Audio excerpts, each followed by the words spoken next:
La consommation d'une nourriture riche en graisse et en sucre, mais pauvre en fruits et légumes, augmente le risque de développer certaines maladies comme des cancers ou un diabète. Un mauvais comportement alimentaire est donc associé à une diminution de l'espérance de vie. En 2016, 1 000 millions de personnes sont décédées des suites d'un mauvais comportement alimentaire. Le problème vient du fait qu'il est parfois difficile d'identifier les aliments sains de ceux qui ne le sont pas. Mais des chercheurs ont mis au point un outil appelé le Nutri-Score pour nous y aider.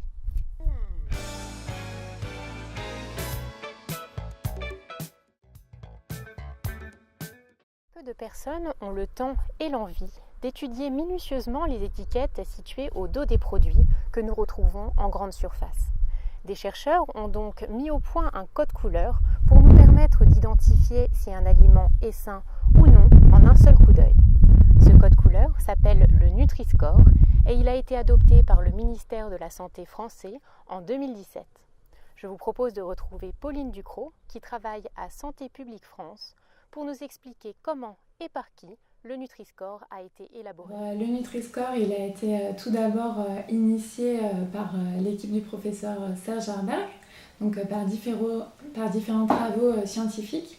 Et ensuite, le ministère de la Santé a demandé à Santé publique France de retravailler notamment son format sur la base des travaux qui avaient été initiés par l'équipe du professeur Arberg et les expertises scientifiques de l'ANSES et du Haut Conseil de santé publique. Le Nutri-Score classe les aliments et les boissons en 5 catégories, mais comment et par qui est-il calculé ? Alors le Nutri-Score, il est calculé par les industriels et les distributeurs qui s'engagent. C'est eux qui vont être garants de la conformité en fait, du logo avec les informations nutritionnelles qui sont sur le produit. Mais après, en fait, ce qu'il faut savoir, c'est que les informations qui sont utilisées pour calculer le logo, elles sont pour la plupart présentes sur les emballages. Et donc, en fait, c'est un système qui est transparent pour le consommateur. Et il y a aussi beaucoup d'applications qui permettent de scanner les produits et de voir directement le Nutri-Score s'afficher. Donc, ça permet aussi un contrôle par les consommateurs. Et puis, il y aura évidemment des contrôles qui seront organisés par Santé publique France et la DGCCRF. Vous l'aurez compris, de nombreux produits transformés entrent dans les catégories D et E. Certaines grandes firmes ont donc lutté pendant 4 ans contre l'application du Nutri-Score. C'est notamment le cas de Coca-Cola et Nestlé qui proposent un autre code appelé ENL qui vous indique l'énergie ainsi que la part de sucre, de graisse et de sel que contient l'aliment que vous vous apprêtez à manger.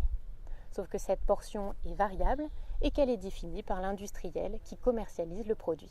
Plusieurs pays ont déjà adopté une signalétique simple permettant aux consommateurs de connaître la qualité nutritionnelle d'un aliment.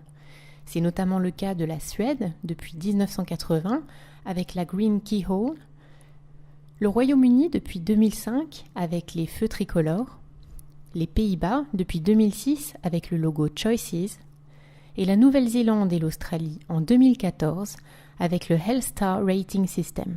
Si vous arpentez les rayons de votre supermarché, vous constaterez que peu d'emballages présentent le Nutri-Score. Tentons de comprendre pourquoi. Alors, l'arrêté qui officialise la mise en place du Nutri-Score a été en effet signé le 31 octobre 2017. Pour le moment, il y a assez peu de produits en magasin, mais le nombre augmente chaque jour. En fait, à partir du moment où un industriel ou un distributeur s'engage pour certaines de ces marques, il a 2 ans pour modifier ses emballages et mettre à jour sur tous ces produits de la marque le Nutri-Score. Donc c'est un travail en effet qui prend du temps de rectifier tous les emballages, les mettre à jour. Donc c'est pour ça qu'ils ont ce délai de 2 ans. Puis après, il y a aussi différentes stratégies. Donc il y a certains industriels qui vont choisir d'optimiser la qualité nutritionnelle de leurs produits avant de mettre en place leur Nutri-Score. Et puis il y en a certains qui vont le mettre tout de suite et qui vont ensuite potentiellement faire des efforts de reformulation et changer le Nutri-Score. Pour trouver davantage d'informations sur le Nutri-Score, je vous attends sur le blog et la page Facebook de la nutrition sur le bout des doigts. En attendant, si cette vidéo vous a plu, n'hésitez pas à cliquer sur like et à partager cette vidéo.